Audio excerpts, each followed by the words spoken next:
Varicose వ్యాధితో బాధపడుతున్నారంట. తక్కువ ఖర్చుతో ట్రీట్మెంట్ కావాలి అనుకుంటే ఎవిస్ హాస్పిటల్ని సంప్రదించండి. నమస్తే రమగారు. నమస్తే జయ.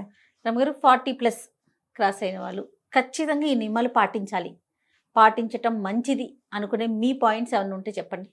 తిండి తగ్గించుకోవాలి, జంక్ ఫుడ్ మానేయాలి, లేట్ నైట్ పార్టీస్ అవి తగ్గించుకోవాలి, early to bed early to rise ఇది పెట్టుకోవాలి. ఓకే. ఆరోగ్యాన్ని కాపాడుకోవాలి, ఒంటరిగా ఉండటానికి అలవాటు పడాలి, పిల్లల నుంచి సెపరేషన్కి ప్రాక్టీస్కి వెళ్ళాలి. ఇన్ని ఉన్నాయి రమగారు. చాలా ఉన్నాయి. ఇంకా ఒకవేళ మీరు ఏదైనా కెరీర్లో ఉంటే నేను ఓల్డ్ అయ్యాను లాంటి భావాల్లోకి వెళ్ళకూడదు. ఓకే, అయితే ఓకే. ఓల్డ్ ఫీలింగ్స్లోకి వెళ్ళొద్దు. ఇవి ఓల్డ్ అవ్వటము, పెద్దవాళ్ళు అవ్వటము, 40 వచ్చేసరికి 40వ పడిలోకి వెళ్ళి వచ్చేసరికి కొంత జాగ్రత్త పాటిస్తే మీ పని చేసే క్షమత పెరుగుతుంది, మనం ఎక్కువ పని చేయగలుగుతాం. అంతేగా. ఇప్పుడు కెరీర్లు ఉద్యోగాలు వచ్చినాయి కదా జయ. కెరీర్లు, ఉద్యోగము, వ్యాపారము ఒకవేళ ఉంటే, మోడలింగ్ లాంటి దాంట్లో ఉన్న వాళ్ళు కూడా యాక్టివ్గానే ఉంటున్నారు చాలామంది. 40లో వచ్చినా కూడా మన వాళ్ళు ఇండియాలో కూడా ఈ కాపాడుకుంటే మరింత ఎక్కువ పని చేయగలుగుతాం మనం. ఇప్పుడు అవి లేవు, ఆ వ్యవహారం లేదు. ఏదో చిన్న ఉద్యోగం చేసుకుంటూ ఇంటిపటి నుండి పిల్ల మేకని చూస్తాం మనం. మనకు 40 వచ్చేసరికల్లా మన పిల్లలు మన నుంచి సెపరేట్ అవుతారు. నేను ఒంటరిగా ఉన్నాను అనే భావాల్లోకి వెళ్ళకూడదు. ఎంగేజ్ అవ్వాలి. మనకు ఏదైనా ఒక సొంత వ్యాపకం ఉంచుకోవాలి. సొంత డబ్బు, సొంత సంపాదన, సొంత సేవింగ్స్. నేను ఆడవాళ్ళని చెడగొడుతున్నానని భావించకండి, అలాంటి కామెంట్లు పెట్టకండి దయచేసి. దీన్ని ఇండిపెండెంట్గా ఉంటేనే ఈ కాలంలో కుదురుతుంది. వీటితో పాటు మీకు ఏదైనా సొంత వ్యాపకం క్రియేటివ్గా ఉంటే కనుక, ఏదైనా క్రియేటివిటీ ఉంటే దాన్ని ఎన్హాన్స్ చేసుకునేందుకు ఏదైనా ట్రై చేయటం, ముందు హ్యాపీగా ఉండటం, ఇది చాలా అవసరం. ఇప్పుడు ఎక్కడైనా ఇదివరకు 40s క్రాస్ అయితే పెద్దవాళ్ళు అనేవాళ్ళు, ఇప్పుడు 40 క్రాస్ అయితే పెద్ద ఏం కాదమ్మా. ఇప్పుడు ఎప్పుడు అంటారు రమగారు? ఇప్పుడు 50 దాటి 60 దాటితే, ఇప్పుడు నేను పెద్ద అంటే నువ్వు ఒప్పుకుంటావా? కాదు, అంటే 60 దాటాలి. 60 దాటాలిగా. ఏమో అప్పుడు సంగతి నాకు తెలియదు, ఇప్పుడైతే కాదు రమగారు. ఇప్పుడు నేను ఓల్డ్ కాదు. నేను ఓల్డ్ కాదని ఎంతమంది ఒప్పుకుంటారు? నాతో పాటు ఎంతమంది ఏకీభవిస్తారో చూడండి. నా వరకు నేను ఇప్పుడు ఒక ఏడాది 2 ఏళ్ళుగా నేను ఎక్సర్సైజ్ విగరస్గా ఎక్కువగా చేయటం, బాగా నడిచేయటం అవి తగ్గించుకున్నాను. ఏవో హెల్త్ ఇష్యూస్ రకరకాలు ఉన్నాయనుకో, కానీ నేను ఎంతమంది వచ్చినా వంట చేసేయగలను, ఎక్కడికైనా వెళ్తే 4 అడుగులు నడవగలను. జంక్, సాధారణంగా జంకులు తిన్ను, అన్నీ కూడా తెలిసిందే. అవునండి, తక్కువ తింటాను. రాత్రిపూట ఫుడ్ తక్కువ, పూర్తిగా తక్కువ. మరి 1 గంట 2 దాకా పార్టీలు వ్యవహారాలు ఏదైనా పెళ్లికి వెళ్తే ఏదో 11, 12 అవుతుంది, కానీ సాధారణంగా 11, 11 ఒకలా నిద్రపోతాను. నేను యాక్టివ్గానే ఉన్నానని నేను భావిస్తున్నాను. నాకు అంత మూమెంట్స్ స్లో అవ్వాల. అవును, నాకు ఫాస్ట్ మూమెంట్సే ఉన్నాయి. నేను గబగబా పని చేసేయగలను. అమ్మో ఇదంతా నేను ఎక్కడ చేస్తాను లాంటి భావాలు లేవు నాకు. నా వల్ల కాదు, చేయలేను. ఏవో నెప్పులు గిప్పులు కనపడుతున్నాయి అప్పుడప్పుడు, మెనపాజ్ వల్ల కనిపిస్తాయి కదా. ఉన్నా కూడా నేను పని చేయలేని పరిస్థితి, అవి నాకు లేవు. ఇంకా నేను అనుకుంటాను లోపల ఉంది, ఇది హెల్దీగా ఉన్నాను నేను లోపల నుంచి. స్ట్రెస్లు వస్తాయి నాకు కూడా, నేను దాన్ని బీట్ చేస్తా. డిప్రెషన్స్ వస్తుంటాయి నాకు కూడా, చాలా డిప్రెస్డ్గా ఇదంతా ఏమిటి ఈ జీవితం అలా అనిపిస్తుంటుంది. దాన్ని లాగి పక్కన పారేస్తూ ఉంటా. ఏవేవేవో చేస్తా, ఏవో పనులు, అవసరమైనవి అక్కర్లేనివి, ఎవరి పనులైనా మీదేసుకుని కూడా చేస్తా, ఎక్స్ట్రాలు అంటించుకుని కూడా చేస్తూ ఉంటాను. వాటి వల్ల ఏంటంటే ఎంగేజ్ అవుతాను. చాలా ప్రధానమైంది ఎంగేజ్ అవుతాను. నేను ఎంత బిజీ స్కెడ్యూల్స్లో ఉన్నా నాకు కూడా లోన్లీనెస్ వస్తుంది. నాకు పెద్ద గుంపు ఉన్నా కూడా, అవును, దాన్ని తొలగించుకోవడానికి కూడా నేను ప్రయత్నం చేస్తూనే ఉంటాను. ఇలా నిరంతర పోరాటం చేసే పద్ధతిలో ఉంటేనే మనం హాయిగా బతకగలుగుతాం. ఇది నేర్చుకోండి, నాకెవరు నేర్పలేదు. అలాగే ఇంకా లేకపోతే నేను కూరుకుపోతున్నానని తెలుస్తోంది. నువ్వు కూరుకుపోతున్నావు అని ఎవరైనా మీకు చెప్పాలా? నాకు అర్థం కాదు అసలు. అది ఎప్పుడు ఏదో బాధగా ఉంటుంది, ఏమిటో విసుగ్గా ఉంటుంది. నేను ఇందులోకి వెళ్ళిపోతున్నాను. నేను ఒక సినిక్గా మారిపోతున్నాను. అందరినీ విమర్శించటము, ఎవరి పట్ల సాటిస్ఫాక్షన్ లేకపోవటం, జీవితం పట్ల సాటిస్ఫాక్షన్ లేకపోవటం, మన పట్ల మనకి సాటిస్ఫాక్షన్ లేకపోవటం, సెల్ఫ్ ఎస్టీమ్ కోల్పోవటం, మనని మనం శభాష్ అనుకోకపోవటం, ఇవన్నీ ట్రబుల్స్ 40 తర్వాత వస్తాయి. ఆ 40 దాకా మనం బిజీగా ఉంటాం ఎంతో కొంత. ఇక్కడి నుంచి మన లోన్లీనెస్, మనకి జనాలతో సెపరేషను, ఆ శరీరం కొంత సహకరించకపోవటము, కాస్త బ్యూటీ వ్యవహారాలు కొద్దిగా మేకప్ పెరిగి బ్యూటీ తగ్గడము ఇవన్నీ వస్తాయి.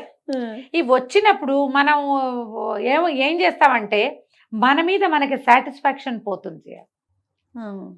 అది పెంచుకోండి. ఓకే. ఎలా ఉన్నా సరే మనని మనం యాక్సెప్ట్ చేయకపోతే మననే మనం యాక్సెప్ట్ చేయకపోతే ఎవడు చేస్తాడు మనని? వాళ్ళు ఎవరో ఎందుకు చేయాలి? ముందు మనం చేయాలిగా. కరెక్ట్.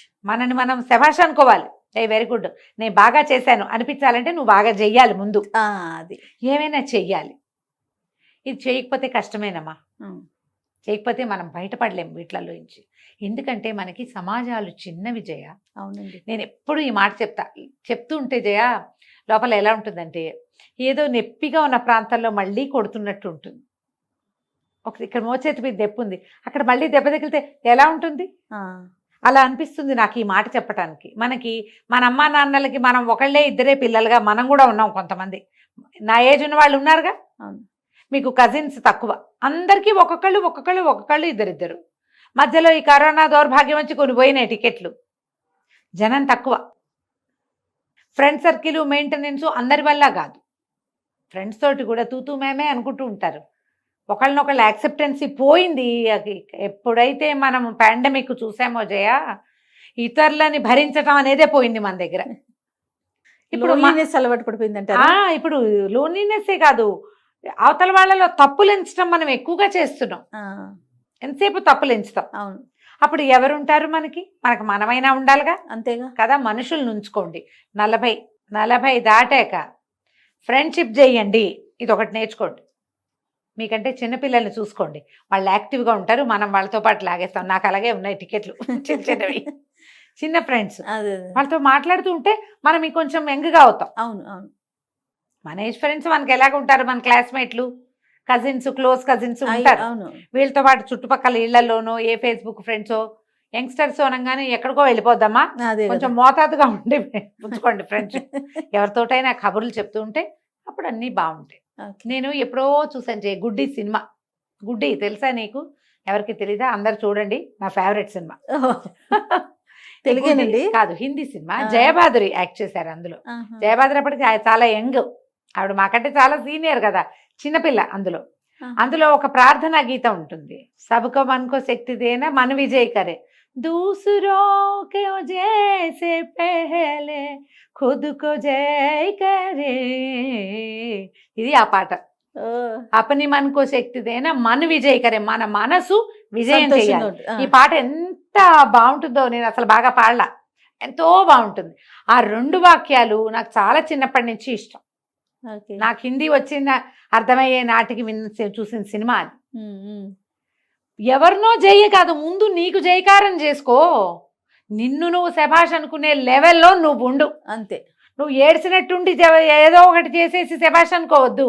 బాగా చేసి, బాగా ఉండి, మనిషిగా ఉండి, సరైన వ్యక్తిగా, మంచి తల్లిగా, మంచి సోదరిగా, మంచి భార్యగా, మంచి యజమానిగా, మంచి ఉద్యోగిగా ఉండడానికి ట్రై చెయ్యి. నిన్ను నువ్వు గొప్ప చేసుకో, నిన్ను నువ్వు శభాష్ అనుకో, నిన్ను నువ్వు సంతోష పెట్టుకో. దీనికోసం ఇతరులను బాధ పెట్టకూడదు. అది డెవలప్ అయింది ఇప్పుడు. నువ్వు హ్యాపీ అవ్వాలంటే వాళ్ళు ఏదైనా అని నువ్వు హ్యాపీ కాదు, నువ్వు అచీవ్ చేసి హ్యాపీ ఫీల్ అవ్వు. గుడ్డి సినిమా వెతకండి అందరూ, ఈ పాట కోసం వెతకండి. అబ్బో భలేగా ఉంటుంది పాట, చాలా బాగుంటుంది. అసలు ఆ 2 వాక్యాలు చాలు, ఇంకేం వద్దు. మన పట్ల మనకి డిస్సాటిస్ఫాక్షన్ ఉంటే దాన్ని పోగొట్టుకోండి. స్ట్రెస్ రిలీవ్ అవ్వడానికి ఏదైనా చేయండి, ఎనీథింగ్. మిమ్మల్ని గోతుల్లో పడేసే వాటిలోకి వెళ్ళొద్దు. సెల్ఫ్ ఎస్టీమ్ని కోల్పోకుండా, నీ కుటుంబ మర్యాద, పరువు, పద్ధతి పోకుండా, చెడకుండా, వాటిని పాడు చేసుకోకుండా, మరి మీరు ఎక్కడికో దిక్కండా పైన మనకు అందని ఎత్తులు ఎక్కడానికి ట్రై చేయండి. డెఫినెట్గా. ఇది 40 తర్వాత ప్రతి వాళ్ళు అసలు మనం ఏమిటి, ఎలా ఉన్నాం ఏమిటి, మన సంగతి ఏమిటి, ఈ పీరియడ్స్ ఏమిటి, ఈ రకరకాల ప్రాబ్లమ్స్ ఏమిటి, ఈ హెల్త్ ఇష్యూస్ ఎందుకు వస్తున్నాయి, దానికోసం మనం ఎక్సర్సైజ్ చేయాలా, డాక్టర్ని చూడాలా, జిమ్కి వెళ్ళాలా, యోగా చేయాలా, ఏదైనా ప్రాణాయామం చేయాలా, ఏదైనా థెరపీ తీసుకోవాలా? ముందు మీరు ఆలోచించండి. మీకు చేత కాకపోతే మాలాంటి పెద్దక్కైనా ఎవరైనా కనుక్కోండి. తప్పకుండా రమ్మగారు, అప్పుడు ముందుకెళ్ళండి, బాగుంటుంది. ఖచ్చితంగా. నమస్తే అండి. నమస్తే జయ.